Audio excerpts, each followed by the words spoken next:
Welcome to Jurassic World. Welcome to M-Stream. Narito na Tagalog breakdown ng ika-6 na pelikula mula sa Jurassic Park at Jurassic World franchise. Ano-ano kaya mga bagay at references na nalagpasan mo sa pelikulang Jurassic World Dominion? Spoiler warning.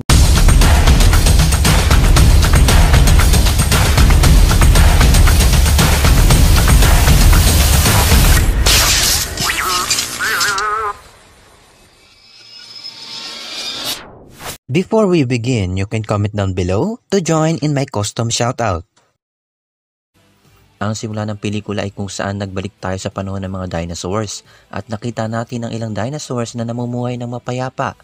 May kita natin dito ang isang Tyrannosaurus Rex na nakalaban ng isang Giganotosaurus at matapos yun isang lamok ang dumapo sa kanya. Ito ay nagpaalala sa atin kung paano nabuo ng mga scientists ang mga dinosaurs sa kasalukuyan. 100 million years ago, there were mosquitoes, just like today. And just like today, they fed on the blood of animals, even dinosaurs. Sometimes, after biting a dinosaur, the mosquito would land on the branch of a tree and get stuck in the sap. This fossilized tree sap, which we call amber, waited for millions of years with the mosquito inside. Siyempre sa pelikulang ito, nagbalik ang iba't ibang orihinal na karakter mula sa Jurassic Park franchise. Dagdag mo pa ang mga dinosaurs na na-miss natin gaya na lang na pagbabalik ng Dilophosaurus at siyempre kasama si Rexy. Balik tayo sa taong 1993 kung saan inilabas ang unang pelikula ng Jurassic Park. May kilala natin dito si Louis Dodgson at si Louis ang isa sa mga may hangad na kawi ng mga DNA at inutusan niya si Dennis na itago ito sa isang lata ng Barbasol. Sa pagkamatay ni Dennis, ang lata na ito ay napunta sa putikan. At sa pelikulang ito, may kita natin ang latang ito sa opisina ni Louis. Ang pagbabalik nila Dr. Ellie Sattler at Dr. Alan Grant ay isa sa mga remarkable na pangyayari sa prangkisang ito.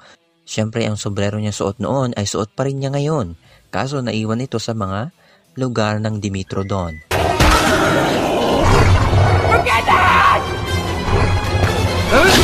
Sa tent ni Dr. Grant, may kita natin ang isang vocal fossil ng isang raptor.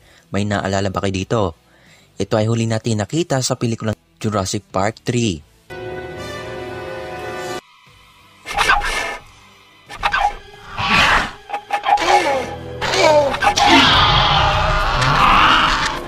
Kung maaalala nyo, itinabuhay nila Ian Malcolm at Dr. Alan Grant si Rexy gamit ang flare.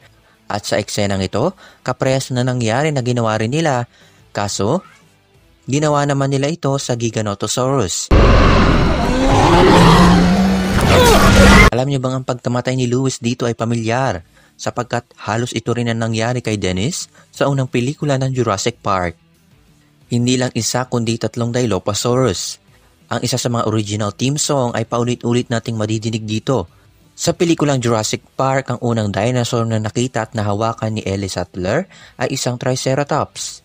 At sa pelikulang Jurassic World Dominion, ang una niyang dinosaur na nakita at nahawakan ay isang baby Triceratops. At ang ilang throwback sa mga naunang pelikula ay nakita rin natin. Fourth from the bottom. Whoa. Fourth one up? Third one down or fourth one up?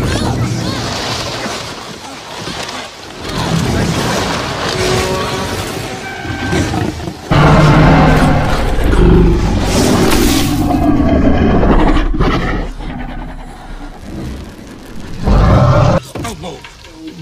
Can't see us if we don't move. Don't move.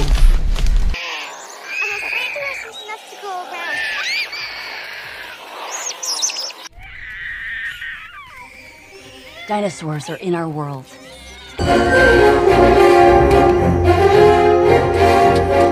It's been 3 decades since the deadly events at Jurassic Park.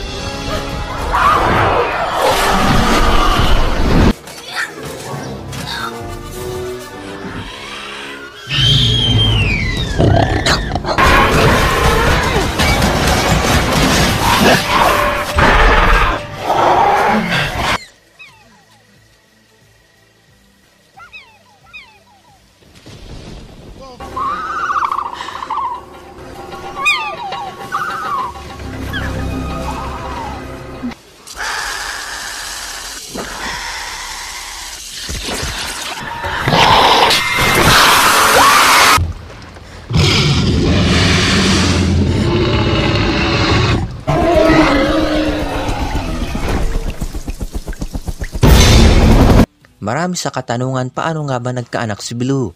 You know, when we made Blue, we used monitor lizard DNA to fill in the gaps in her genome. Monitor lizards can reproduce without a mate. Kung hindi pa kayo naliwanagan, noong ginawa nila si Blue at ang ibang dinosaurs ay hinaluan nila ito ng DNA ng mga monitor lizards para mabuo sila. At fun facts, ang mga monitor lizards o yung mga malalaking bayawak ay may kakayahang mag-reproduce o magkaanak kahit walang kapares. Punta na tayo sa laban. Bago pa man pumasok si Rexy, may kita natin ang eksenang ito, ang perpektong replika ng logo ng prangkisa. Ang isa sa mga hinarap ni Rexy ay ang Giganotosaurus, nang ibig sabihin ay giant lizard. At sa totoong buhay, mas malaki talaga si Giga kay Rexy. 65 milyong taon na nakakalipas, natalo ang kauri ni Rexy at sa una nilang harapan, umayaw agad si Rexy. Sa pangalawang harapan nila, lumaban si Rexy pero napatumba siya agad. At sa hindi sinasadyang pangyayari, naandun palang isa pang katakot-takot na dinosaur, ito ang Therizinosaurus na may mahabang kuko. At sa ilang sandlit lang natalo nila si Giga. Ito ang pangalawang pagkakataon na nagkaroon ng backup si Rexy at ito naman ang unang pagkakataon na may makakasama na si Rexy na kauri niya. At nakumpirma na ang mga Tyrannosaurus Rexes na ito ay ang pamilya na nakita natin sa Jurassic Park The Lost World. At yan ang ilan sa mga nakitakot na pansin ko sa pelikulang ito. Sana hindi pa itong huli nilang pelikula. Huwag kalimutan mag-iwan ng like, subscribe ka na, smash that bell. See you mga ka-streamers.